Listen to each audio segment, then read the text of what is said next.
RDC TV. O Rio Grande se conecta aqui.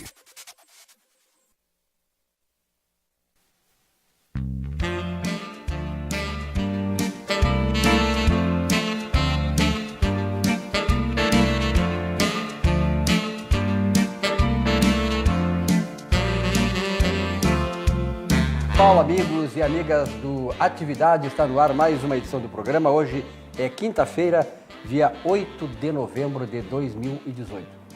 São 19 horas em Porto Alegre, a temperatura aqui na capital gaúcha, 26 graus centígrados. Está subindo a temperatura a esta hora. Ontem era 24, hoje é 26 graus centígrados. E a umidade relativa do ar, 52%. Lembrando que a umidade relativa do ar, a ideal para o ser humano é de 70% a 75%. Dentro desse critério, nós estamos com uma baixa umidade relativa do ar. Bom, 19 horas e 30 segundos, estamos iniciando nossa atividade dessa quinta-feira. Lembrando para vocês que nós estamos esperando aqui a composição total dessa bancada. Trânsito em Porto Alegre hoje aqui, eu sempre digo, aqui na Ramiro Barcelos, com a Voluntária da Pátria, tem um buraco que já completa quase um ano. Um ano, prefeito, e não foi consertado. Então ali dá um grande engarrafamento e por isso muitos dos nossos componentes da equipe têm que se deslocar de lá para cá, passar por ali e acabam se perdendo no tempo de chegada aqui. Bom, mas a bancada hoje, como sempre, é uma bancada muito qualificada, né? Falar em qualificação nessa bancada aqui é falar naquilo que é uma coisa já normal, corriqueira. Estou recebendo aqui Mário Berni. Mário, prazer em tê-lo aqui na bancada esta.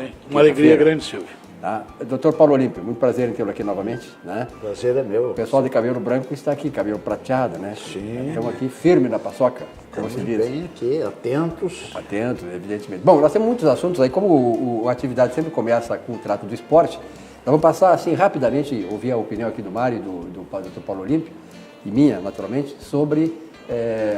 Anteontem eu coloquei uma questão aqui, Mário e Paulo Olímpio, sobre o seguinte, nós não vamos falar sobre o jogo disso, o jogo daquilo, mas... Grêmio e Internacional estão garantidos para a Libertadores do ano que vem? O Inter diretamente e o Grêmio indiretamente, Mário Berni? Sem dúvida alguma. O Internacional, por todos os méritos do plantel, eu critiquei no início do ano a escolha do Odair Helma e quero fazer aqui a meia-culpa. Ele se revelou um bom estrategista, em alguns jogos falhou em algumas substituições, mas isso é comum, até o Renato, que é hoje tido como um grande treinador, internacionalmente comentado, errou em algumas substituições. O Internacional tem um plantel regular, talvez o único jogador que pode ser chamado de craque é o D'Alessandro, que já beira aí aos 30 e tantos anos de idade, já tem o seu vigor físico muito diminuído para a prática do futebol e está classificado sem nenhuma dúvida entre os quatro. Para mim vai ser o vice-campeão, porque essa distância do Palmeiras é inalcançável. E pela regularidade, ainda deve se manter na frente do Flamengo. O Grêmio já é mais difícil estar entre os quatro, porque deixou muitos jogos com o time reserva. Ele tem uma vantagem, que ele vai jogar contra dois adversários diretos, o São Paulo e o Flamengo. Acho que vai estar garantido entre os 6.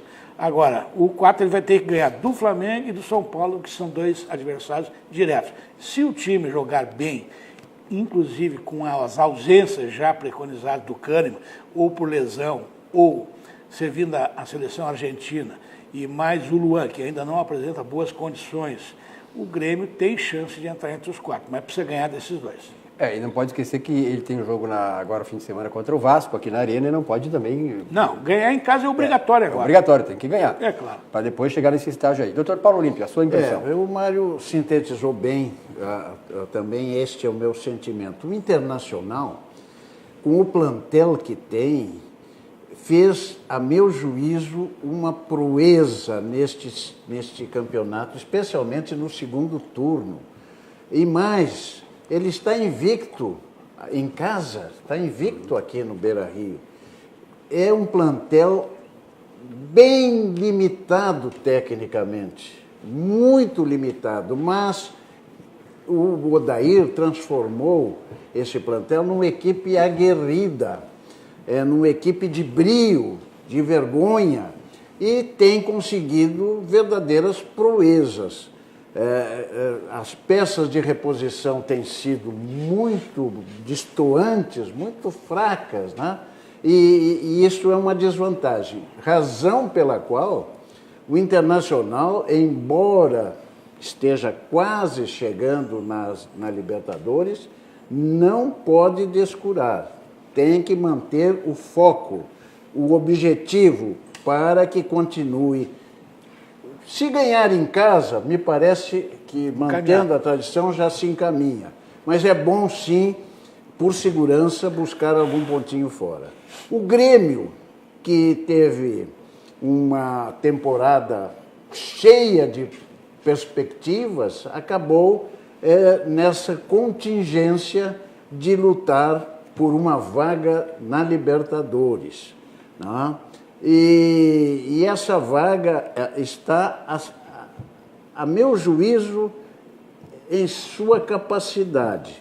Porque se ele, agora, sem ter esse problema de jogar com duas equipes, né, concentrando todo o seu poderio técnico, recuperando algumas peças contundidas importantíssimas, como Luan e Everton na sua inteireza, eu acho que o Grêmio tem chance, sim, de chegar entre os 4. Agora, com relação ao Internacional, eu vejo assim que o Internacional foi bem longe do que se imaginava no começo do ano, mas e com certeza ele já está na Libertadores do ano que vem. Só que ele tem que fazer uma coisa. Eu não conto. Ao contrário... Não apregou isso, eu quero luta, até o fim. Sim, não, mas tudo bem, para mim ele já está, porque é muito difícil. O Internacional tem mantido uma certa regularidade, ele não perde no Beira-Rio. Para mim é o único time brasileiro cuja torcida faz a diferença. O Internacional, a torcida ganha muito jogo pela torcida. Mas o Inter, como o Grêmio esse ano, precisará se reforçar, qualificar mais o time. Senão vai acontecer com o Inter o que aconteceu com o Grêmio.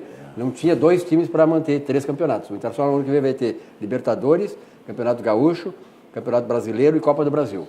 Mas eu tenho visto nessa parte esportiva do programa, eu tenho assistido agora a Liga, os campeonatos da Liga Europeia, esses jogos, e onde tem times com verdadeiras seleções, né, Mário? Seleções.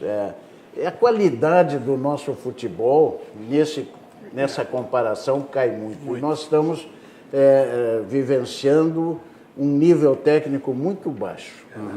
E quem está se regozijando, está de barriga cheia, são os nossos vecinos, os portenhos, que terão agora 2 clássicos, né? Sábado agora até E sábado dia 28, né? Que vai... Buenos Aires não vai ser a mesma depois desse confronto. É verdade. O Macri que o diga, né? Ele está apavorado lá também, né? Porque, na verdade, o argentino é muito... Eu vi um clássico desse lá no estádio do River, como é o Monumental de Nunes. E lá no fim da década de 70, eles brigavam mais ainda, né? Porque hoje, eu acho que eu estou diante de 2 grandes advogados consagrados aqui. Hoje, a questão da visibilidade, da televisão, isso inibe muito a violência que tinha. Me lembro, se pegaram 22 caras jogando, brigando dentro do campo. Foi um clássico lá em fim de 76, no Monumental de Nunes. Boca deu 1-1, mas foi uma briga enorme. E eles brigavam muito, eles brigam muito. Eles saem dali do estádio também, tudo. Por isso que hoje lá os clássicos são com torcida única. Por uma decisão já de alguns anos. Né? Passionais. Passionais demais. Bom, sobre o esporte, é isso aí. Nós vamos esperar que confirme tanto o Grêmio como o Internacional a passagem para a Libertadores. Uma Libertadores legal com os 2 clubes gaúchos também. É verdade. Bom, localizado no centro de Porto Alegre, centro histórico, com acesso fácil do aeroporto Salgado Filho. Sempre inovando para receber você melhor. Sabe quem é? Hotel Plaza São Rafael. Resorts, Spas Brasil. Plaza Hotéis. Aliás, eu almocei ontem lá no Plaza São Rafael. Realmente o Plaza mantém aquele charme todo, né? Não tem como o charme do Hotel Plaza São Rafael. Não tem, é uma coisa... Lembra Porto Alegre antigo, com aqueles belos cafés, restaurantes e confeitaria. É verdade.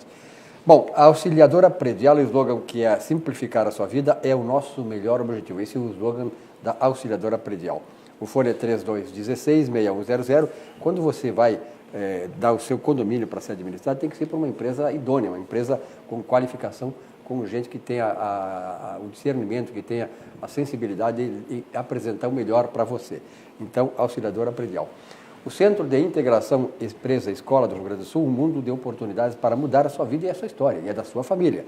O CIE presta um papel importante para o desenvolvimento dos jovens sedentos de oportunidades. Quem não tem hoje a qualificação, num mercado extremamente competitivo como é o nosso, vai ficar sempre marginalizado. Então, hoje, o emprego está difícil, o trabalho existe, mas você tem que ter a qualificação profissional.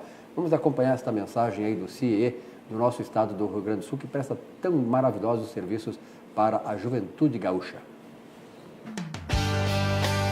Talvez você não saiba, mas o CIEE faz parte da vida de muitas pessoas e tem muito a ver com a sua vida.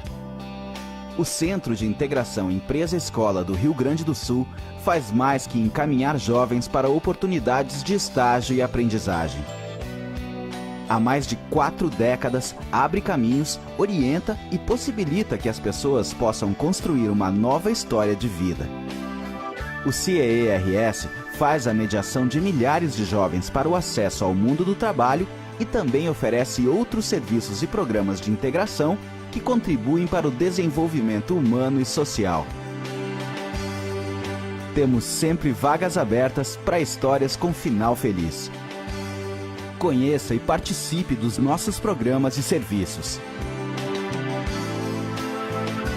CIEE-RS, um mundo de oportunidades para você mudar sua história. Mudar a sua história, mudar a sua vida e mudar a vida da sua família, isso é importante. Agora, se você quer formação e informação política, acesse www.pugina.org. Comentários e opiniões altamente intelectualizadas e atuais, comandadas pelo nosso companheiro aqui da bancada, Percival Pugina, escritor também. Site, blog, texto e imagens ilustradas. Bom, passada a eleição, tanto lá no Brasília, em termos nacionais, quanto aqui do estado do Rio Grande do Sul, agora a gente começa a tratar das questões que dizem respeito à montagem do governo e os desafios que o governador Eduardo Leite terá aqui no estado e Jair Bolsonaro terá em termos de Brasil. Vou propor aqui a nossa ilustre, competente bancada para nós começar pelo Rio Grande do Sul, né? Eduardo Leite foi eleito e devemos agora nos unir todos para esperar que o governador eleito tem saúde, tem visão administrativa, possa fazer aquilo que o Estado precisa, ou seja, o governante está a serviço da coletividade. O Estado, o governo está a serviço da sua comunidade. Então, nós esperamos, né, Mário, que os desafios são grandes. O Eduardo já tem um desafio essa semana, que foi a questão do ICMS. Eu não tenho nenhuma dúvida que o governador eleito, Eduardo Leite, começou muito bem. Ele fez uma coisa inédita. Eu não me lembro, Paulo Olímpio e Silvio e telespectador, de um governador antes da eleição, antes da posse, e na semana imediata à confirmação do Estado, ter visitado cada bancada na Assembleia Legislativa. E por que isso? Primeiro que ele é um homem afeito ao diálogo. Eu conheço o Eduardo, é um homem, uma correção ética absolutamente... não pode fazer uma crítica, ele cumpre acordo, ele ouve e ele é um homem do diálogo. Mas ele se dispôs aí na Assembleia porque o Poder Legislativo é que detém o poder de aprovar ou não os projetos que o Executivo encaminha. Veja que agora a questão fundamental, por exemplo, em relação à manutenção das cotas do ICM que foram aprovadas no início do governo Sartori. Se não houver agora uma aprovação para manutenção, está perdido. Quantos? Bom, vai significar que nós não vamos ficar um mês atrasado de salário, nós vamos ficar 3, 4 meses atrasados, os fornecedores, sei lá, vai virar de semestre. A outra questão fundamental também que o governador está tratando, e certamente na visita que fez às bancadas tratou desse assunto, é a questão do aumento, do reajuste, salarial, que é chamado pelo judiciário, especialmente, como reposição em relação à inflação, mas é um aumento salarial para os servidores do Legislativo, ao qual se somou o Ministério Público, o Tribunal de Contas, a Defensoria e, por último, o próprio Legislativo. Quer dizer, eu não tenho nada contra a autonomia, aliás, é constitucional, não é que eu seja contra ou não. Está na Constituição que tem autonomia, tem que ter harmonia. Agora, a receita é uma só. Não é possível que o Executivo, estando atrasando parcelas e parcelando salários, fazendo 4 anos que não dá um mínimo reajuste para as categorias, excetuando o pessoal da segurança, que teve no governo anterior um reajuste bem substantivo e que foi mantido pelo governador Sartori, que é um homem que, em nome do governo, cumpriu o acordo. Ele fez correto, na minha visão, embora o Estado não tivesse condições financeiras de manter o acordo, ele foi politicamente correto e, mais do que isso, se revelou um chefe de governo. Ele cumpriu um acordo que o seu antecessor mandou para ele, direto, sem discussões nenhuma com o futuro governo. Coisa que não está fazendo agora com o Eduardo. Quer dizer, são dois comportamentos absolutamente diferenciados e éticos, tanto do governador Sartori como do governador eleito, que está lá pedindo compreensão para as bancadas, admitindo a justeza da reposição salarial, mas mostrando as dificuldades, que aliás não são novas, e são conhecidas pelas atuais bancadas, que são as que, por direito e por lei, têm que votar até o dia 31 de dezembro, melhor dizendo, até o dia 23, porque no 23 de dezembro começa o recesso oficialmente, a não ser que haja uma convocação extraordinária para resolver alguma matéria, tem que ser votado até lá. Então, são dois problemas essenciais que o governador eleito está tratando na Assembleia. E eu queria pedir para os deputados responsabilidade. Ontem a gente assistiu naquele acordo e o Toffoli, no Senado, me desculpe, me estender um pouquinho, porque essa questão diz uma coisa com a outra. Aqui tem uma tese de que a automação, quer dizer, quando saiu um reajuste lá em cima, será aplicado automaticamente. Eu não tenho nada contra isso, só que cada estado tem a sua peculiaridade. Quer dizer, como tem o efeito cascata que desce de Brasília, não são os 11 ministros do Supremo só, vai descer para todo mundo. E o estado, por exemplo, do Rio Grande do Sul, e tem mais 15 que não tem condições de fazer frente a esse reajuste. Eu sei que faz 4 anos que não tem reajuste, eu sei que salário de teto de 33 mil para um ministro da Suprema Corte não é um alto salário, não estou falando em nababesca, nada. Agora, no momento de crise, são realmente os maiores salários que tem que dar o seu quinhão de sacrifício. Essa é a minha opinião. E os deputados, se tiverem responsabilidade, e eles não devem aprovar esses reajustes, devendo ficar para o futuro próximo, que seja logo, para que a gente possa melhor remunerar, mas sem penalizar o pessoal do Executivo, que já ganha menos e não tem reajuste há 4 anos e ainda não recebe em dia. Pois é, na verdade, nós vamos ampliar depois essa questão que o Dr. Mário Berni tocou, que foi esse encontro que teve com o Bolsonaro teve com o Dias Toffoli, presidente do Supremo, no momento em que eles estavam conversando, que o Toffoli dizia: presidente, o senhor tem 3 grandes desafios: a reforma da Previdência, a segurança pública e o ajuste fiscal. Ele falou no ajuste fiscal, pois no mesmo instante o Supremo Tribunal Federal estava sendo aquinhoado com esse reajuste de mais de 16%, como disse o Mário Berni. Não é uma questão de falta de justiça, não, tem que se fazer justiça, só que o momento não era isso. Eu vejo assim, ó... Pelo efeito cascata. Até pelo efeito cascata, até porque, por respeito ao novo governante, né? O cara está assumindo, cheio de pepino. Doutor Paulo Olimpo, por favor. Eu ia abrir um tópico especial lá para essa iniciativa do Supremo, porque ia me cingir a tua proposição de cuidarmos do nosso Estado. Primeiro, tanto lá como cá, já extrapolei o Rio Pelota, já passei por cima, estamos tendo um período de transição republicano, respeitoso, elogiável, de parte dos governantes que irão assumir e aqueles que irão transmitir. Me parece que Brasília recebeu o Bolsonaro muito bem, tanto no Supremo, tanto no Congresso, na Câmara, e também na Presidência da República. E aqui, Silvio e Mário, aqui no Estado, o nosso governador, Sartori, que se mostrou, ao longo de todo o seu mandato, um governante sério, respeitável, decente, honesto. Esse atributo nem poderia ser citado, isso deveria ser inerente a qualquer servidor público, especialmente um governador. Mas na carência... Mas na carência tem que ser enaltecido. Exatamente. Né? Então, foi um governador ético, não escondeu os problemas, conviveu com os problemas, tentou superá-los, foi impossível e alguns estão mantidos. E estamos num período de transição. Transição quer dizer, o novo governo ainda não assumiu.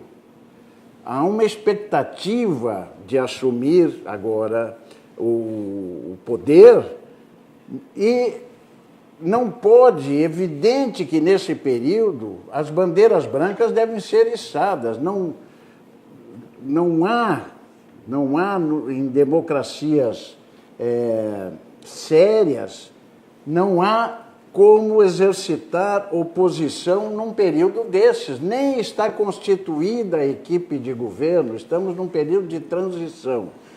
consequentemente, o Mário enalteceu uma virtude já revelada pelo futuro governador. Ele foi ao encontro do Legislativo, está aberto o diálogo. Isso é uma virtude. Não há prepotência, não há imposição, ao contrário, vamos dialogar. O problema é de todos. E um poder legislativo responsável não pode jamais ser oposição sistemática, oposição por oposição. O futuro governador está consciente de que não tem maioria na Assembleia, mas tem que dialogar e convencer os parlamentares da sua responsabilidade com o futuro governo. A oposição tem que ser seletiva, pode ser muito forte, uma oposição séria, mas não pode ser sistemática. Está esse assunto do ICM, o que se pede, ou o que o futuro governo pede? Só a continuidade, a recomposição... Por 2 anos. Por 2 anos, né? Para que as regras continuem. E eu acho que essa chancela do Legislativo se impõe, né? Porque não pode o Legislativo, de forma sistemática de oposição, inviabilizar um governo que nem iniciou. Até porque lá no futuro ele vai querer também ser governo e estará jogando contra si próprio. Né? E ainda tem um agravante, porque 25% desta arrecadação fica para os municípios, é transferido para os municípios. Os prefeitos estão na metade dos seus mandatos, estão numa penúria. Com planejamento, incluindo esses 25% das tabelas atuais. A bancada do PDT, por exemplo, que votou favoravelmente quando o governador Sartori propôs essa majoração de alíquota, fez uma emenda e que foi aprovada, que era para o tempo definido, 4 anos. Pois bem, passaram-se 4 anos. O governo eleito, o governador eleito, está propondo 2 anos. Depois desses 2 primeiros anos, volta aos patamares aquele, telecomunicações, energia, não é? Energia, telecomunicações e combustíveis voltam para os 25%. Quer dizer, há uma redução clara, isso atende o anseio da bancada do PDT. O próprio PT teve, com o líder Mainardi, uma bela demonstração de civilidade na oposição. Me pareceu sim. Então, eu acho sinalizou um caminho para o entendimento. Exatamente, porque a oposição ela tem que ser uma oposição política contra partidos que estão no governo, se for o caso, não pode ser contra o poder público. O governo do Rio Grande do Sul está acima dos partidos políticos, porque o governo do Rio Grande do Sul é que fará mal ou bem para os gaúchos e gaúchas. E essa é a questão. A oposição, e eu fui deputado de oposição, tem que fiscalizar e ajudar o governo, e não atrapalhar. Muito bem. Mário, hoje o teu homônimo Mário Cavalheiro de Lisboa, é procurador de justiça aposentado, meu amigo, colega, escreveu uma coluna muito boa, Responsabilidade do Legislativo.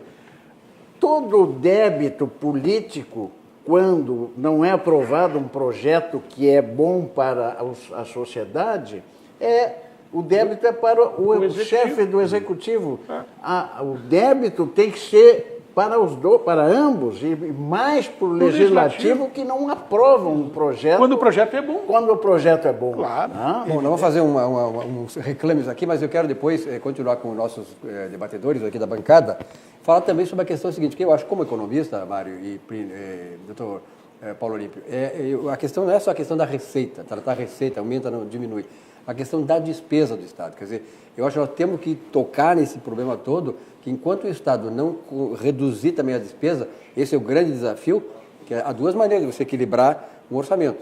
Ou é aumentar a receita, ou diminuir a despesa. Então, nós estamos naquele dilema que precisamos também que a Assembleia, Mário, tenha o discernimento, a sabedoria de ajudar o governo quando ele quiser reduzir despesas também. Porque nós sabemos, tanto o Estado, quanto em termos federais, nós estamos num Estado muito maior do que a sociedade. Bom, Vidrobox, a qualidade do vidro está aqui desde 1971.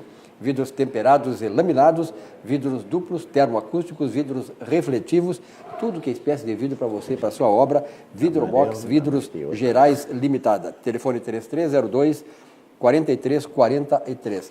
Sucos Petri. Sua sede pede o melhor, Sucos Petri, a bebida de todas as estações, suco de laranja, suco de uva, 100% natural, sem adição de água e açúcar. Hoje, eu sempre quando comando o programa aqui, pela vontade do nosso chefe, diretor, Silvio Silvas, eu pergunto para os nossos convidados que suco vão tomar hoje. O doutor Paulo Olímpio queria suco de uva, mas está tomando suco de laranja. Não, e o Mário gosta de uva. Foi pela laranja mesmo. É que nós abrimos a primeira garrafa de laranja. E o doutor Mário Berni quer suco de uva, então daqui a pouco nós vamos mesclar aqui, porque Quer os dois saber uma coisa? merecem... Eu não distingo, porque são os dois Os dois maravilhosos. ótimos. Os dois maravilhosos. Daqui a pouco nós vamos até misturar os dois, né? Metade de laranja e metade de uva. Bom, outro produto importante aqui da economia gaúcha, que é o ícone da área empresarial do Rio Grande do Sul de produtos, é o Gimo. Gimo Multisuperfície. Seu dia tem 24 horas, não desperdice o seu tempo. Gimo Multisuperfície veio para ajudar na limpeza do dia a dia em toda a casa. Com fórmula inovadora e eficiente, não é necessário água para removê-lo. Basta aplicar diretamente na superfície, passar um paninho seco e pronto. Aí o seu trabalho está bem feito e com qualidade. Gimo Multisuperfícies, limpeza diária sem enxágue. Qualidade comprovada. Mensagem de Gimo com vocês. Seu dia tem 24 horas. Não desperdice seu tempo. O novo Gimo Multisuperfícies veio para ajudar na limpeza do dia a dia em toda a casa.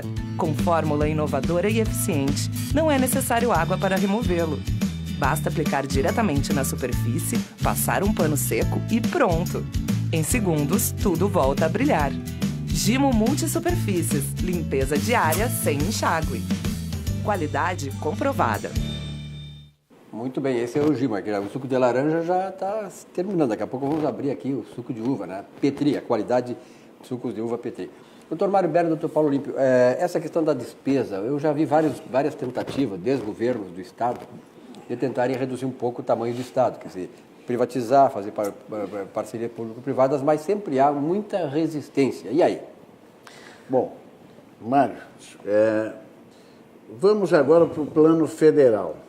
Já está se anunciando a redução de ministério, está dentro desse caminho de redução de despesas. Nós já tivemos quase 40 ministérios. Seria impossível. O tempo do Lula era 40 ministérios. 40, já tivemos. A proposição do futuro presidente é levar para 18. Esse enxugamento vai implicar a eliminação de alguns ministérios, absorção de alguns ministérios por outros ministérios, e isso já está gerando inquietações. A Agricultura, o Ministério da Agricultura queria absorver o meio ambiente, aí já houve retorno, não mais vai acontecer. Mas com relação ao Ministério do Trabalho, hoje em Brasília já cercaram os funcionários, já há movimentos corporativos, quer dizer, cria uma situação quase de apreensão daqueles servidores vinculados. Que destino eu terei? Né? Para onde eu vou? Evidente que, sendo funcionários estáveis, terão que ser realocados. Redistribuídos. Né? Redistribuídos. Mas, com relação ao Ministério do Trabalho, já os sindicatos estão reclamando, já há uma série de reclamações de gente que vai perder. O sindicato, bom, havia uma fabriqueta de sindicatos lá interna que foi um ninho de corrupção que foi implodido. Né? Mas o que me preocupa com relação ao Ministério do Trabalho é com relação à fiscalização, Mário. A fiscalização das condições de trabalho, a quem vai essas atribuições, a quem serão levadas. Destinadas. Essa é uma grande questão. Essa é uma grande questão. Porque, veja o seguinte, a manutenção ou não do Ministério do Trabalho, por si só, não define uma política de emprego, por exemplo, que é um dos maiores problemas do país hoje. Haja visto que existe o Ministério do Trabalho, aliás, as últimas administrações eivadas de irregularidades, impropriedades e malversações de verba pública, na administração, por exemplo, do PTB, na administração, por exemplo, do PDT, lá com o Lupe, vamos dar os nomes. Teve ministro do PTB, teve ministro do PDT, no governo Dilma, no governo Temer, envolvido em maracutaias. É verdade. E havia um Ministério do Trabalho livre, solto, independente, para os seus titulares, inclusive, roubarem. E o desemprego está aí com 13 milhões de brasileiros sem assinarem carteira e sem ter onde trabalhar. Então, o que importa, na minha visão, é ter uma política para criar empregos, para o desenvolvimento. Se vai estar com o nome de Ministério do Trabalho, Ministério da Geração, do Desenvolvimento, da Criação, da Inovação, isso é secundário. Por quê? O importante é a fiscalização. Isto sim. E uma política de desenvolvimento. Nós precisamos de uma política de desenvolvimento. Enxugar a máquina pública. O governo não é obrigado a dar emprego político para filiados e companheiros de partido político. Nós temos que ter bem claro isso. Fazer política não é uma profissão. Eu sou um político. Eu gosto de políticos. Acho que a democracia necessita de políticos. Mas ela não é uma profissão. Ela é, no máximo, um estágio onde tu colaboras com a tua experiência, com a tua disposição, com a tua energia, com a tua criatividade, com a tua capacidade de aglutinar forças para melhorar a vida coletiva, a vida comum. Isso é uma época da vida que todos podem e devem colaborar de acordo com as suas vicissitudes profissionais, temperamentais, de formação e de alcance e de vontade própria, que é o que mais importa. Agora, eu vejo o início do governo Bolsonaro muito promissor. Haja visto a qualidade dos ministros já escolhidos. Por exemplo, o ministro da Ciência e Tecnologia é um cientista e que sabe se relacionar, é um homem que fala com um sorriso nos lábios. O ministro da Justiça e da Segurança, não poderia haver um homem melhor qualificado pelo seu histórico recente, pela sua hombridade, pelo seu conhecimento, a sua coragem, o seu discernimento e até a sua humildade, de nunca sendo um político aceitar um cara que também é político e sabendo que não conhece tão bem o Bolsonaro, como, aliás, a maior parte dos brasileiros não conhece o presidente. A maior parte dos brasileiros, até os que votaram no Bolsonaro, estão mais torcendo para o Bolsonaro, porque não o conhece, porque ele não tinha uma vida exposta como prefeito, como governador, como ministro de Estado. Ele conhecia no Rio de Janeiro, onde teve vários mandatos como deputado. Agora, eu acho que ele está indo bem, até porque ele tem uma estratégia, na minha visão, que é a estratégia. Ele lança um balão de ensaio, por exemplo, vamos fundir meio ambiente com a agricultura. Aí a repercussão daqui a pouco é ruim, vamos ver. Então ele fica, porque não houve tempo para discussão, até por causa do do atentado que ele foi vítima, ele se recolheu, não pôde haver debate, etc, etc. Então não houve essa movimentação pré-eleição de posturas em relação à reforma administrativa, junção de ministérios, extinção de outros tantos. E agora eu tenho a impressão que ele estrategicamente coloca o bode na sala e aí retira ou não. Ele está sendo um expert nisso, na minha visão. Com relação ao Ministério da Agricultura, Mário e Silvio. Conheço a Cristina. A Tereza Cristina. Conheço. Quando eu fui presidente do BRDE, ela foi secretária do governador Putinelli.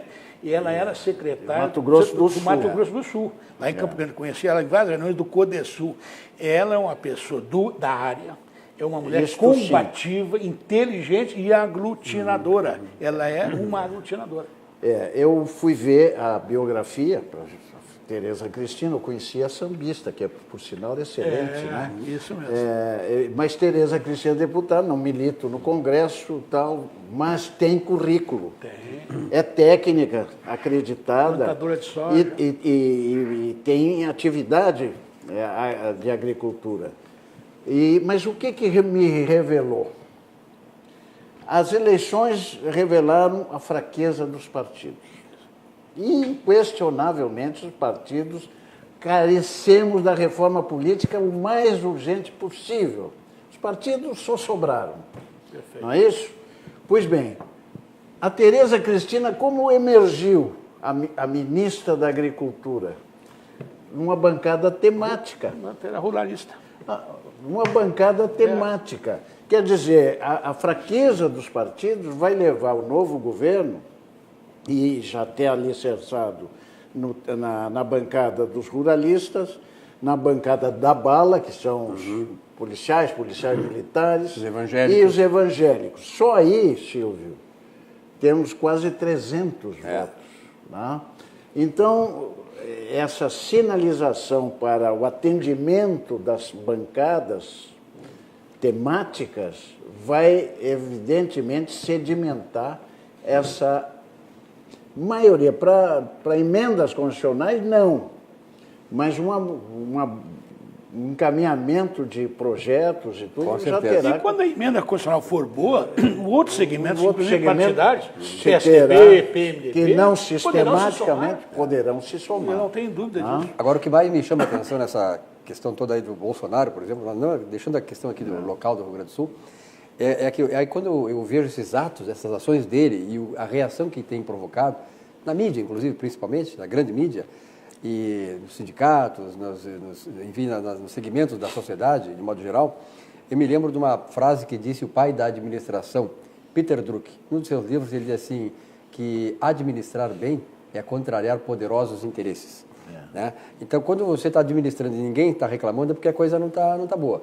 Quando você começa a provocar interesses contrariados, fazer aquilo que é certo, então eu acho que esse é o bom caminho. Bom, Barranco, o melhor chopp, o melhor churrasco, ponto de encontro da capital gaúcha, subindo ou descendo a Protásio, complexo Barranco, Barranquinho, ambientes climatizados, bosque, pássaros cantando e estacionamento com manobrista.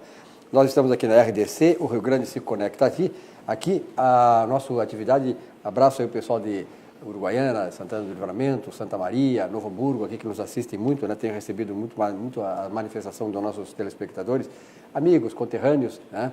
Pessoal lá de Uruguaiana, eu sou de Uruguaiana, tem muitos uruguaianenses em Livramento que vêm o programa. Um abraço para todos vocês, obrigado pela audiência.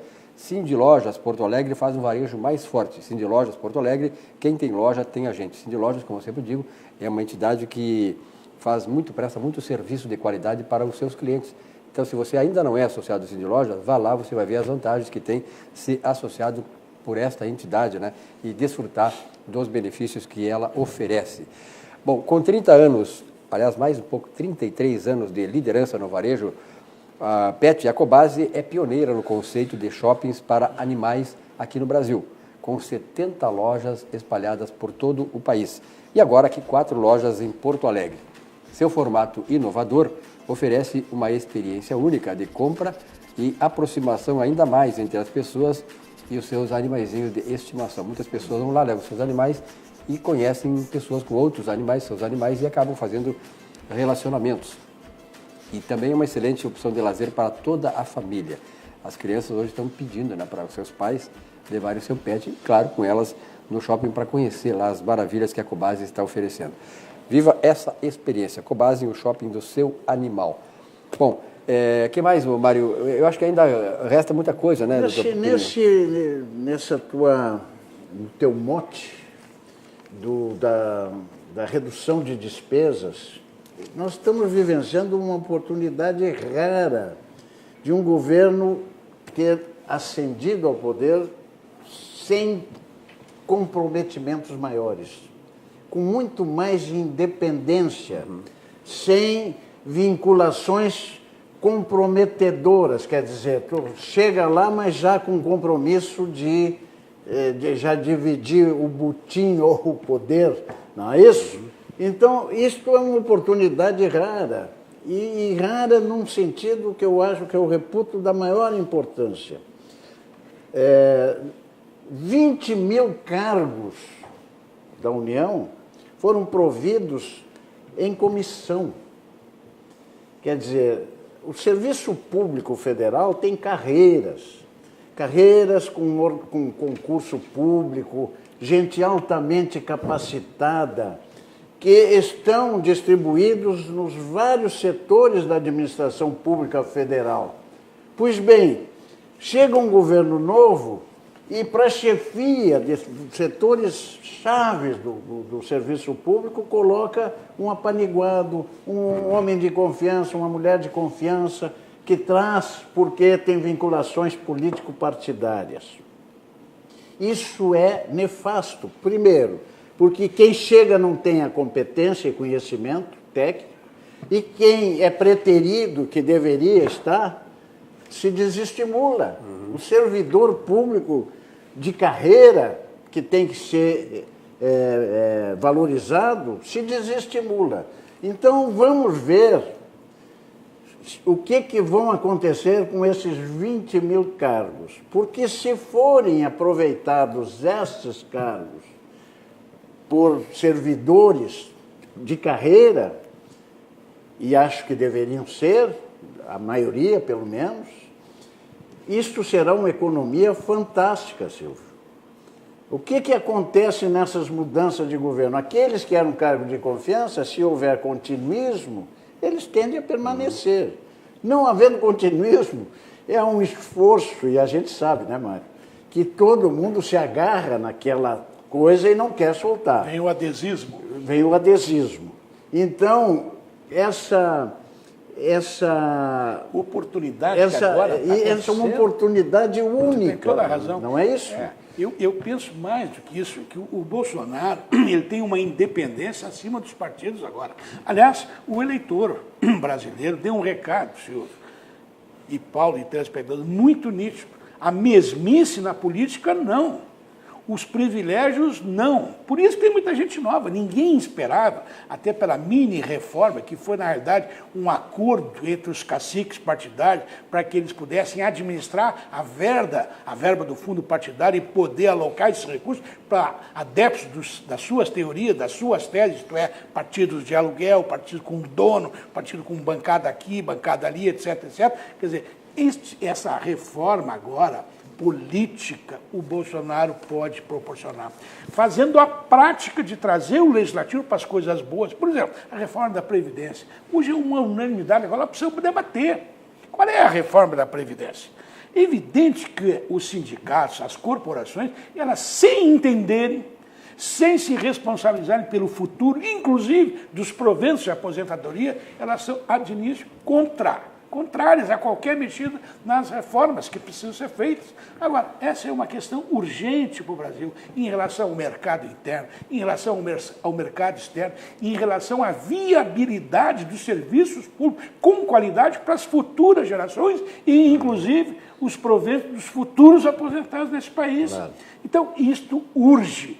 E o Bolsonaro tem a força eleitoral agora, a independência em relação aos partidos políticos, especialmente aos tradicionais, que são absolutamente dominados, muitos deles, pelas corporações, se rendem às corporações. Haja visto ontem, né, o Eunício, aliás, eu queria fazer um comentário.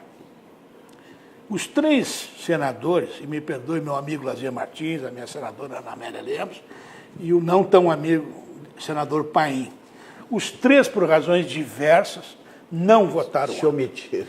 O Lazier disse, eu li no jornal, tinha uma audiência em Porto Alegre. Ok, respeito, etc., uma audiência. A Ana Amélia tinha audiências em Brasília, era a única que estava em Brasília, e o Paim foi o mais safado, ele chegou e disse claramente. Eu não sabia, achei que não ia estar na ordem do dia. Todo mundo sabia que o Eunício, safado como ia botar na hora em que ele olhasse o plenário e dizer, eu tenho votos para aprovar. Porque ele já tinha um acordo feito antes com o Toffoli. O Toffoli, bandidamente, eu quero dizer bandidamente, safadamente, disse o seguinte, não, nós fazemos esse reajuste e retiramos a indecência do auxílio moradia. Só que ele esqueceu de dizer o efeito cascata para os estados e até para muitos municípios que têm procuradoria do município, e nada contra os procuradores. O que eu quero dizer é o seguinte, faltou responsabilidade. E os senadores gaúchos tinham que estar lá. Eu sei que muitos já tinham manifestado voto contrário, mas tinham que estar lá para discursar e até denunciar este acordo entre os poderes judiciário, entre o Ministério Público Federal e entre o Legislativo mancomunado, o Senado, inclusive com o Michel Temer, que vai agora certamente assinar essa lei. Agora, veja que o Paim, eu disse isso porque no programa eleitoral eu sempre comentei e critiquei muito a atuação do Paim. Ele sempre disse aquilo que os eleitores queriam dizer. Eu sempre votei com emoção pelo meu povo, eu sou vocês, eu bati no peito, eu sou coração. Coração de quem, cara pálida? De novo, viu? Agora não é propaganda eleitoral, tu tem 8 anos de mandato. Tu não foi a Brasília votar porque tu não és um senador comprometido com o bem comum. Tu é com a tua carreira. 16 anos de deputado federal, 16 anos e agora mais 8 como senador. É triste dizer isso porque não é pessoal. Isso é prática política. E essa crítica eu faço isso depois da eleição, porque penso que esses acordos que foram feitos e que vão agora redundar num déficit aproximado, já de 4 bilhões de reais.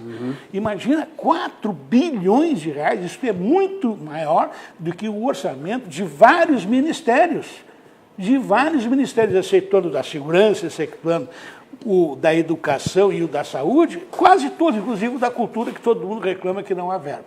Então, olha, está na hora também, e acho que isso o novo governo vai aproveitar, dos políticos atenderem o reclamo e a lição das urnas. Chega da mesmice, chega da desculpa esfarrapada, chega do descompromisso e especialmente do compromisso com as corporações, essas que estão matando o Brasil. E chega com aquele eleitor que não vê isso no político e começa a reeleger o camarada. Olha, o camarada deu provas de que ele não é, o Brasil não está no interesse da votação dele. Está no interesse mesquinho, né, do segmento privado dele próprio, mas não o Brasil. Aliás, eu acho que tu falaste aqui que o Bolsonaro não tem partido. Eu acho que nunca coube tão certo, tão bem encaixado num camarada como o Bolsonaro, a expressão que ele usou assim, meu partido é o Brasil. Né? Ele está acima dos partidos. Bom, Luminari, iluminação técnica e decorativa, endereço na Quintino Bocaiúva 877, Venceslau Escobar 2150, fones 3019-6877, luminari@luminari.com.br. Algair Engenharia. Algair Engenharia executa obras comerciais em todo o Brasil, não só aqui no Rio Grande do Sul, em Santa Catarina e Paraná, mas em todo o Brasil, São Paulo e daí afora. A Algair lançou o Fly Design Studio, o empreendimento que moderniza o jeito de morar em Porto Alegre. Vocês estão vendo as imagens aí, eu estive lá visitando esta obra, realmente é encantadora. Estúdios de 37 a 44 metros, controladas pelo smartphone. Localizado perto da PUC, o prédio conta com salão de festas, bicicletário, com oficina, horta urbana, lavanderia compartilhada, sala de jogos e biblioteca integrada, academia e piscina na cobertura com vista panorâmica. Venha se surpreender. Venha para Fly, as melhores obras comerciais para investir o morar Algair Engenharia. Dr. Oscar Algair, que na próxima quarta-feira, dia 14, estará lançando o seu livro também na Feira do Livro, na Livraria Palmarinca. Ele que é, através da Algair Engenharia, responsável por essa obra extraordinária aí que é feita lá perto da PUC Fly Design Studios, né, que está tendo hoje uma grande recepção no mercado de Porto Alegre. É isso aí mesmo, maravilhoso, uma obra-prima da engenharia. Bom, então vamos ao Banrisul, né? Porque o Banrisul, você está com problema financeiro, como diz o nosso chefe aqui, estava. É só chegar no Banrisul, está com uma dívida, compõe a dívida, vai no gerente, o gerente vai dar uma taxa competitiva no mercado, uma taxa baixa e prazo esticado. Você fica só com uma conta e fica livre, pode dormir tranquilo no seu travesseiro, sem a dificuldade, sem o problema que traz uma dívida que você tem dificuldade de honrar. Então aí sugiro uma visita ao Banrisul e resolva o seu problema financeiro. Banrisul, nosso banco, o banco de todos nós gaúchos. Banco bom não tira seu sono, faz você sonhar. Com a cobrança Banrisul, você reduz custos e ganha tempo. Emite seus títulos em diversos canais, registra online e ainda pode ter acesso imediato ao valor das vendas ao antecipar seus boletos. E só no Banrisul você emite boletos de cobrança via aplicativo e envia na hora por e-mail ou aplicativos de mensagens. Você tem um sonho? Procure o Banrisul. A gente acredita que ele pode virar realidade. Bom, são um programa aqui ao vivo, faltam 12 minutos para as 20 horas aqui em Porto Alegre. A temperatura está em 26 graus centígrados, muito quente, uma temperatura que vai cada vez mais se elevando à medida em que a primavera vai avançando e o verão está chegando. Bom, de qualquer maneira, nós temos vários assuntos ainda para tratar aqui com essa bancada reduzida, mas de grande conteúdo. Deixa eu Dr. Paulo voltar Olímpio, pois ao não. Supremo, para que as coisas fiquem bem claras. Não que não tivesse clara, a crítica foi severa e clara. A iniciativa, o Supremo, a Tribunal Federal, representa o Poder Judiciário em nível federal. Tem iniciativa para esses projetos de lei de auto-aumentar-se. Encaminhou esse projeto, passando os vencimentos de ministro do Supremo Tribunal de 33 para 39 mil reais por mês. Pois bem, esse projeto foi aprovado na Câmara, já estava aprovado na Câmara há 2 anos, e estava sustado. E no Senado, no 10º dia dessa legislatura, né, submetido à votação dos senadores, foi aprovado. Resta evidente a sanção presidencial. Mas ninguém duvida que o presidente Temer, que logo terminará seu mandato, perderá o seu privilégio de foro. Estará sob as luzes do Supremo. Não querá criar situações de confronto. Até porque ele já está comprometido, ele participou das negociações. Participou. Bom, isso... Não, as negociações do projeto de reajuste. Ah, sim. Isso foi construído com os 3 poderes. Construído com os 3 poderes. O Eunício, presidente do Congresso, sim, e o presidente da República e o Judiciário. Isso. Não, está implícito que ele já sancionará. Claro. Mas qual é a justificativa do Supremo? Bom, está defasado há muito tempo, e é verdade, mas que não haverá aumento de gasto. E usa desse argumento. Há uma previsão orçamentária para o Supremo Tribunal Federal. Há uma para o Poder Judiciário da União. Há uma previsão orçamentária. E os recursos para atender essas despesas de aumento sairão de rubricas já previstas no orçamento. Não haverá emendas, não haverá aumento. Me dá uma parte necessária. Não, isso. Eu estou dizendo que é a justificativa. Mas é uma justificativa. Não, só mais, deixa eu concluir. Pois não. Pois bem, então tira das despesas... Da rádio, ele vai tirar do programa da rádio do Senado e da TV. Eu vi o Toffoli dizer isso. Bom, esse detalhe eu não tenho. Ele disse. Bom, mas sairia do orçamento de uma rubrica, passaria para outra, para despesas de pessoal, atender despesas, que já são 68% do orçamento do Judiciário. Isso. Passará para 80%. E o que será? Restará 20% para a administração da Justiça Geral, que é muito pouco. É claro. Né? Mas ele não, e o Mário destacou bem isso, o efeito cascata. Este sim. Na minha opinião, essa é a maior irresponsabilidade. Porque deveria ter acompanhado, Paulo, se fosse uma coisa... Olha, está bem 32 para os ministros do Supremo, tem alguns até que têm outras fontes de renda lá.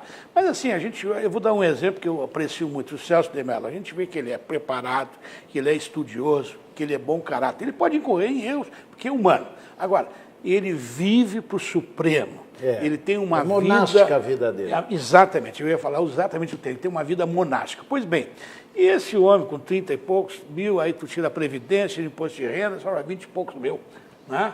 Quer dizer, ele tem que ter uma tranquilidade, ele tem que, para estudar, para votar, explicar aqueles votos maravilhosos que muitas vezes ele faz lá. Ok, só que nós estamos numa época de muito sacrifício. Ah, mas são só 11 e eu já tenho o recurso aqui da rádio. Bom, se tem o recurso, o orçamento foi superestimado. Por quê? Se botou lá X para a rádio, da Justiça, para a TV Justiça, e agora vai tirar, é porque aquilo não era necessário. Se não era necessário, numa época de crise, tira, não faz. Por isso que eu sou contra essa questão dos duodécimos, quer dizer, toda vez o orçamento é aquilo, é tantos por cento aquilo, não importa se a arrecadação é para cima, e se é para baixo, o executivo tem que repassar igual aos duodécimos. Agora, se eles mandassem junto uma sugestão de projeto de lei constitucional, seria PEC até, que este reajuste do Supremo não se comunicaria com os demais reajustes. Aliás, e houvesse uma... Esse discurso eu já ouvi na campanha do meu senador aí.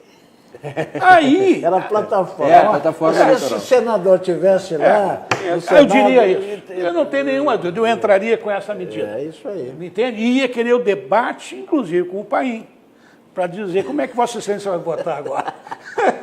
Pois bem, então essa é a questão. Se fosse uma proposta decente, transparente, ela viria acompanhada dessa PEC, que daí não comunicaria. O efeito, eu estou preocupado, é com os estados, não é tanto com a União, porque a União ela despende 42% do total da arrecadação com as folhas de pagamento, e inclusive com esses 20 mil e tantos CCs aí, fora as estatais que ainda tem lá um... Bom, isso é outro assunto, é porque o governo novo vai ter que se ocupar. Agora, o fato é que os estados, a maior parte dos estados, Rio de Janeiro, Minas Gerais, Rio Grande do Sul, Paraíba, estão quebrados. A exceção seria o Espírito Santo e o Paraná, e mesmo assim com dificuldades. Agora, fazer isso irresponsavelmente, na época de crise, a maior depressão que a economia brasileira, com os 13 milhões de empregos, está... olha, isso aí é uma irresponsabilidade que não tem nome. O Toffoli foi safado ao dizer a razão que ele tinha o recurso, porque ele não pensou no restante. E o cara, para chegar no Supremo, ele tem que ter esta responsabilidade. Agora, a grande verdade também é o seguinte, né, doutor? Essas questões todas que estão sendo colocadas, por exemplo, assim, vem muitas emoções ainda pela frente, ainda. Por exemplo, o presidente Jair Bolsonaro disse hoje nos jornais que a partir de janeiro, bem assim ele falou, eu vou abrir a caixa preta do BNDES. É um dinheiro do povo e nós temos que saber onde está sendo usado. Olha, vem muita complicação, inclusive para a Rede Globo de televisão, que eu tenho informações aí muito sigilosas que vai dar um estouro muito grande. A Globo que se prepare, porque essa coisa vai estourar aí. Olha aqui, a Aspecir é uma instituição de previdência complementar aberta, estabelecida em valores éticos como transparência e responsabilidade. Com mais de 75 anos de trabalho e dedicação, reconhecida por sua atuação no ramo previdenciário, sempre inovando e desenvolvendo produtos que atendam às necessidades e proporcionem a tranquilidade aos seus associados. Aspecir Previdência, a certeza de um futuro tranquilo. Durma-se com um barulho desses, hein? Essa promessa do futuro presidente, considerando que ele terá como ministro da Justiça Sérgio o juiz da Lava Jato e terá sob seu controle administrativo, além do Ministério da Justiça, o Ministério da Segurança, a COAF, que é o controle de toda a movimentação financeira, é evidente que quem tem algum comprometimento, não só no BNDES, Banco do Brasil, Petrobras, Caixa tem Federal, que começar a botar as barbas de molho. É verdade. Porque a Lava Jato, com a saída agora do Moro, que entrou em férias, e alguns criticaram que ele foi gozar férias, mas como? Ele tinha direito, eram férias atrasadas, porque vai perder, ele vai se exonerar do cargo de juiz. E ele já está trabalhando? Não, ele já está trabalhando, mas ele terá que se exonerar. Claro. Ele está renunciando à carreira judicante, né, para enfrentar uma tarefa, um desafio grandíssimo. Né, uma missão. Então, pelo amor de Deus, querer agora censurar porque nesse interregno entre um governo e outro ele tire férias? Mais uma vez demonstrou muita coragem. Coragem. E fé, porque abandonar uma carreira, um curso público para uma aventura, entre aspas, política, porque é um cargo político, ad nutum, demissível. Ele está o nuto do presidente, que de repente pode cortar. Por qualquer razão. Exato. Se bem que ele terá mercado para fazer qualquer outra coisa. Mas aí é o futuro. É o futuro. O presente era judicante. O presente era segurança total e absoluta. E prestígio. Mas eu estava falando que a Lava Jato, com a saída do Moro, não parou. Veja o Rio de Janeiro, pessoal. Claro. Hoje 10 deputados, Mário, 10 presos. E a Assembleia não vai poder soltar como soltou o seu ex-presidente, o Pichiani. O Pichiani, estão lá presos. Só o judiciário que poderá devolver a liberdade para que respondam os processos em liberdade. Mas o Rio realmente... Tribunal de Contas, Legislativo, Executivo. Eu vou entrar numa linguagem médica, mas me perdoe se for inadequado, mas a metástase da Certamente. corrupção. Não Muito é isso? bem aplicado, muito bem A aplicado. metástase. Não há órgão que não esteja... Câncer o câncer absolutamente que cresceu E em tomou todos os conta. setores. A organização criminosa do Rio não é só dos narcotraficantes. Ela está dentro da Assembleia, do governo. E todo. Isso é No uma coisa que, Tribunal de olha, eu Contas. acho que você deve concordar comigo, né? A gente fica muito triste em ver essa coisa. O é Brasil uma tristeza, entregue tia. a uma bandidagem dessas. Quer dizer, como é que um país desses, Mário e doutor Paulo, como é que um país desse vai poder crescer, se desenvolver de maneira justa? Não tem dinheiro que resista. Eu sempre digo assim, ó, nós fizemos um cálculo na Fundação de Economia e Estatística um tempo atrás, aí, foi atualizado. Hoje o Brasil perde a corrupção, o desvio de dinheiro, os investimentos que saem do Brasil, a falta de rendimento de investimentos que estão aqui, que não podem se viabilizar por causa da roubalheira, ele perde 15% do PIB. Isso aí é mais de 1 trilhão e 200 bilhões de reais por ano. Quer dizer, é monumental, não tem como o país dar certo. Não, tem que dar certo. Tem que dar certo, mas Então nós temos que com essa acreditar. roubalheira não dá. Não, e por isso é que tem que agora... Tem que tirar isso que essa mudou. roubalheira, tem Por que isso mudar. é que mudou. Com e essa roubalheira não tomara, e tomara que dê certo. Vamos ter as prioridades. Tu tocaste na ferida. Corrupção, no plano econômico, financeiro, previdência, reforma previdenciária, fundamental, e fiscal.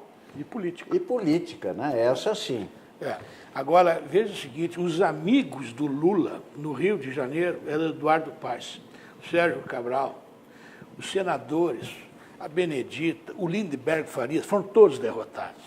Então, para aqueles democratas petistas, não, o povo, que usam o povo, porque eles não são do lado do povo, eles usam o povo. Pois bem, eu quero lhes dizer todos, companheiros petistas, que o mesmo povo que vocês usam mandou vocês para casa. Estes aí que eu estou falando. Não os que são honestos, e há alguns honestos, evidentemente que há, um ar desonesto em todas as agremiações partidárias. Agora, estes amigos, o compadrio, o conluio, aquelas reuniões, a Olimpíada, o Pan-Americano, a Copa do Mundo, a safadeza da construção dos estádios, a propina paga para a FIFA, a FIFA pagando propina para executivos brasileiros, o Nussmann lá, quer dizer, Comitê Olímpico Brasileiro, todo mundo foi contaminado pela corrupção que estava sediada e comandada pelo Palácio do Planalto, pelo governo Lula e com a benevolência, a cumplicidade do governo Dilma. Por isso que foram derrotados nas urnas.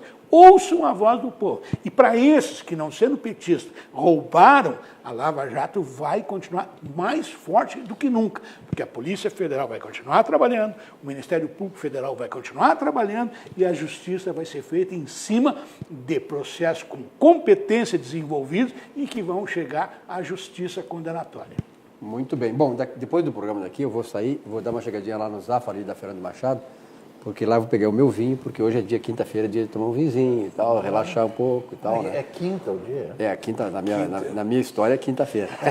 Não é quarta, no tempo. Você lembra do tempo de quarta-feira? Da reunião dançante e tal, né? Mas então é um namoro, então, Não, gastronômico? eu sozinho. Se namorava às quartas, sábado e domingo. Quarta, sábado e domingo. Quarta até às 10 horas. Quarta até às 10. Quarta-feira com a Sessão mãe e o pai da sofá. donzela no sofá, olhando e percebendo todos os sinais. E domingo só matinar.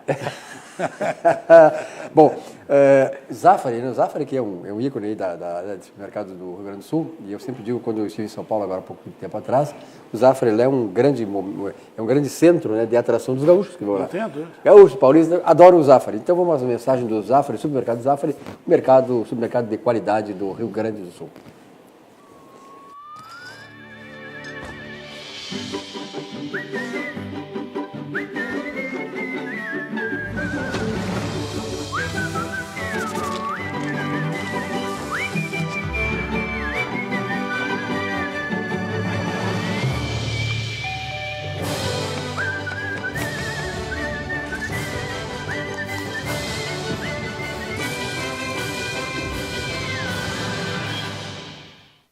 Aí, o pessoal aqui tem história, né? Essa história de namoro de antigamente, da nossa época, né? Diz que Paulo Olímpio dizendo que tá namorando ali, tá daqui a pouco o sogro, tá chegando e fica pigarreando antes de entrar na sala, senão dá confusão, né, Paulo? Confusão na área. Uma pigarreada preventiva. Ou então o chinelo, arrastando assim, tô chegando, né, tio? Bom, tempos velhos, né? Tempos velhos, tempos bons. Mas eu quero, agora nesse final do programa, temos mais uns 10, 12 minutos, eu acho que o Brasil está mudando também na questão da sua política externa. Tivemos uma política externa de 2003 para cá que nos alijou dos grandes mercados, da grande diplomacia internacional e do relacionamento mais íntimo com aqueles países que possam, né, junto com o Brasil, trazer investimentos para cá, quer dizer, ver essa parceria econômica que é fundamental. Maribel, como é que tu está vendo essa nova orientação da diplomacia internacional do Jair Bolsonaro? Olha, só de estancar e terminar a corrupção com as ditaduras da África, algumas republiquetas ditatoriais, porque são países que têm uma ditadura, embora tenha eleição lá, se perpetuam, só de terminar o conluio, a cumplicidade com o pessoal bolivariano já é um avanço. Isso é extraordinário, tanto do ponto de vista político, do ponto de vista do cenário internacional, porque, veja bem, o Brasil sempre foi muito respeitado na questão das relações internacionais, porque os nossos diplomatas de carreira, ponderados, estudiosos, conhecedores dos litígios geograficamente localizados aqui, acolá, o Brasil tem uma tradição desde Rui Barbosa, lá atrás, Oswaldo Aranha, enfim, quer dizer, o Brasil sempre administrou, inclusive, conflitos de outras nações emergentes ou até poderosas. Mediador. Foi mediador, então. E com esse governo Lula, Dilma, esse desastre e a falta de respeitabilidade do governo Temer, que era vice da Dilma, quem votou no Temer foi o PT, foram os petistas que votaram na Dilma e no Temer. Agora, veja bem, com esta mudança, eu acho que nós vamos ter um avanço. Agora, tem que ter cuidado com algum arroubo. Aquilo que alguns setores disseram para o presidente eleito, não, vamos agradar o Trump, vamos mudar também nossa embaixada de Tel Aviv, aquilo lá é gol contra. Não é por aí. Até porque a comunidade árabe tem muita, como a judaica, tem muita relação com o Brasil, tem comércio com o Brasil, são especialmente importadores de proteína animal, frangos, suínos e carne bovina, então cuidado. Ainda bem que o presidente, e eu estou aqui dizendo uma coisa que é um sentimento meu, ele joga estrategicamente, põe o bode na sala para ver como é que fica. Já voltou atrás pelo que a imprensa noticia, não é bem assim. Então, assim, eu penso que a política externa brasileira vai voltar, no mínimo, a ser o que ela era. Ela não precisa estar incondicionalmente ligada ou à China, ou ao bloco americano, ou à América Latina. Não, nós somos da América Latina, nós somos da América do Sul. Nós vamos ter compromisso com nossos vizinhos. Nós somos um país líder aqui, né? E líder e maior. Agora, nós temos que ter uma obsessão pela democracia. E segundo, pelo cuidado com o dinheiro público. Não é possível mais, tu falasse em BNDES, que o governo brasileiro, que tem dificuldades em vários setores, exporte reais para sustentar ditaduras como fez na África, em Cuba, na Bolívia, que não é uma ditadura, mas é uma ditadura disfarçada, porque o Evo Morales já está há 8 anos, vai ficar 15, e no Maduro, que só está lá no lugar do Chávez, porque o Chávez morreu, senão seria o Chávez até hoje, com várias mudanças na Constituição que houve naquele país. Então, isto vai mudar e é muito positivo. Agora, essa questão, doutor Paulo Limpo, antes dessa questão que o doutor Mário Berto coloca da transferência, né, da Embaixada Brasileira de Tel Aviv, que é a capital política de Israel, para Jerusalém, mais ou menos copiando o que o Trump fez, ela ainda pode ser mudada, como o senhor falou, até porque hoje, eu ouvi uma entrevista do presidente eleito, ele afirmou que vai ser o embaixador brasileiro um diplomata de carreira. É isso aí. Ele precisa antecipar isso e conversar com esses caras. Isso é na linha que vocês abordaram, e o Mário com detalhes. A escola do Itamaraty é uma escola diplomática fantástica. O Barão de Rio Branco seguramente se revirava no túmulo quando alguns chanceleres que tivemos nesse período de bolivarismo, né, na nossa América do Sul e América Latina, seguramente se revoltava, porque a escola do Itamaraty é uma escola exemplar, a escola Rio Branco, e não é por nada que leva esse nome. Nós temos diplomacia altamente preparada e qualificada, grandes vultos da nossa diplomacia. E aí o nosso presidente eleito deu uma escorregada. ele tem que, no plano internacional, ouvir mais. Não propor nem responder de pronto nada sem o aconselhamento da escola Rio Branco. É isso aí. Dos diplomatas de carreira. E essa notícia que tu transmite agora, que ele vai escolher, é o caminho mais acertado. Por quê? Porque daí não haverá aventura. A sensibilidade, quer dizer, o Trump já é o homem dos rompantes. É um empírico. Exatamente. E irresponsável. Irresponsável. Não? Menos mal que ele é presidente dos Estados Unidos. Porque lá tem mecanismos Que segura a loucura de do freios, presidente. Exatamente. E agora já levou um tombinho que ele menosprezou, né? Menosprezou Câmara, né? porque, por basófia. É por basófia. Porque realmente perder o controle da Câmara, para ele, foi uma derrota séria que ele menosprezou, quer dizer. Para aí. Então, é mais um alerta. E o presidente tem se mostrado humilde nesse Isso é importante. né? Ele volta atrás, né? Volta, Faz balãozinho sair e volta atrás. o que já é também um bom sinal. Não é isso? Agora, temos tempo? Não, tem uma outra informação que eu gostaria de conversar com vocês aqui antes do final do programa é o seguinte, né? Entre as medidas da área econômica que o Jair Bolsonaro está prometendo, uma delas que a gente defendeu como... Nós temos um grupo de economistas de 15, 16, formaram comigo lá na década de 80, na Fundação Getúlio Vargas, que é a independência do Banco Central. Por que a independência do Banco Central é importante? O Banco Central não pode ser um instrumento de uso político da moeda. A moeda é o que mais importante do ponto de vista da estabilidade da economia, é o controle da moeda. Né? E a independência do Banco Central fará com que o presidente vai ser um presidente escolhido no mercado e vai ter um mandato, um prazo fixo de duração. Ele vai ter a independência da emissão, da contração de moeda, da injeção de dinheiro na economia. Isso é fundamental para o controle da inflação, para o controle da estabilidade econômica, e acho fundamental que essa medida seja adotada agora. Mari Bene. E eu penso que mais do que isso, além da independência, o titular, que se ouve muito bem na minha visão, o Ilan Goldfein, devia com certeza vai ficar. Continuar. Devia continuar, porque já está muito bem finalizado, tem uma relação absolutamente confiável de parceria com a comunidade financeira internacional. Foi uma sinalização do Bolsonaro, isso aí que ele convidaria. E eu espero que o Paulo Guedes tenha acordo com o presidente com isso e com a maioria das pessoas como tu, que são especializadas na matéria, porque isso será muito bom do ponto de vista da independência e da correção na condução de tão monetária. importante casa que é o problema do Banco Central no Brasil. Né? Doutor Paulo Olímpio. Não, é só lembrar, tu acenaste aí que vamos ter livros na praça Do Oscar Algair, né? do Algair, que vai vender que nem pastel em carreira, né? Que eu ainda... Pastel de carreira, mas também tem pastel de estrada também, né? Tem. O pastel em carreira é uma expressão gaudéria. É verdade. Não, No interior. Nas carreiras se reuniam e vinham os guris com a cestinha vendendo. E saía aquele pastel que é uma Na hora, beleza, todo. na hora. O cesto tudo ficava quietinho. vazio. Não é isso? É Mano? claro. Então vai vender bem. Mas o meu escritório é junto à Praça da Alfândega. Nessa época eu fico muito feliz, porque o jacarandás floresce e a praça se enche de livros. Né? E eu aqui evoco o Castro Alves, o Livro e a América.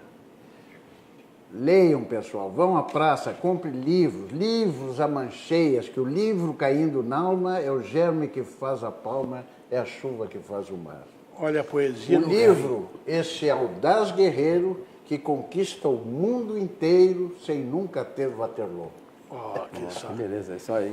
O cara tá... Já foste na Feira do Livro? Bom, tô ali só descer, né? Todos os dias. Já tá na Feira do Livro? Ele tá a Feira do Livro tá com ele. Já tá na praça. Aliás, a Feira do Livro foi para lá porque ele tá... A história dele é de perto, né? Então, facilita tudo, São né? 15 dias que me aprazem muito, né? Aquele bulício. Ao contrário, quando sai a Feira do Livro, voltam todos os camelôs. E aí fica Escolhemos infestado. tudo. Fica Aliás, infestado tem muita gente que usa o uma livro... muvuca insuportável. Tem muita gente que usa o livro de forma irregular, de forma muito hipócrita, né? Teve um candidato aí à presidência da República que disse queremos um trabalhador com a carteira de trabalho numa mão e um livro na outra.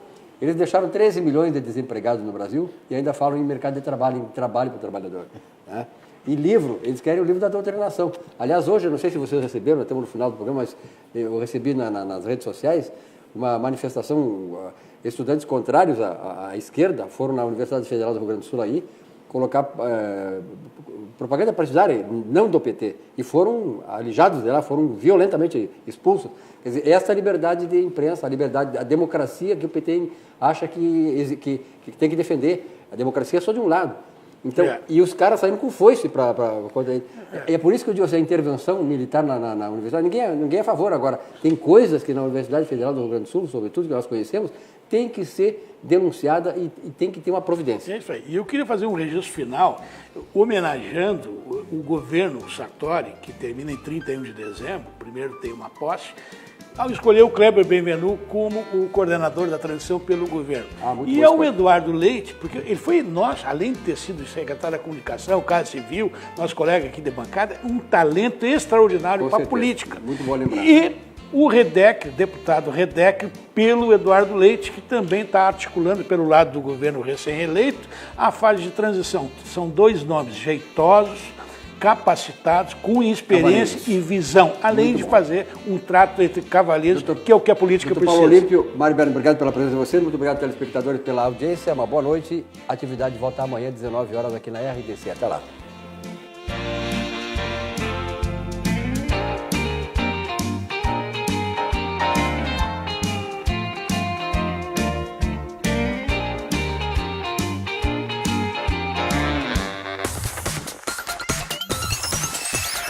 RDC TV. O Rio Grande se conecta aqui.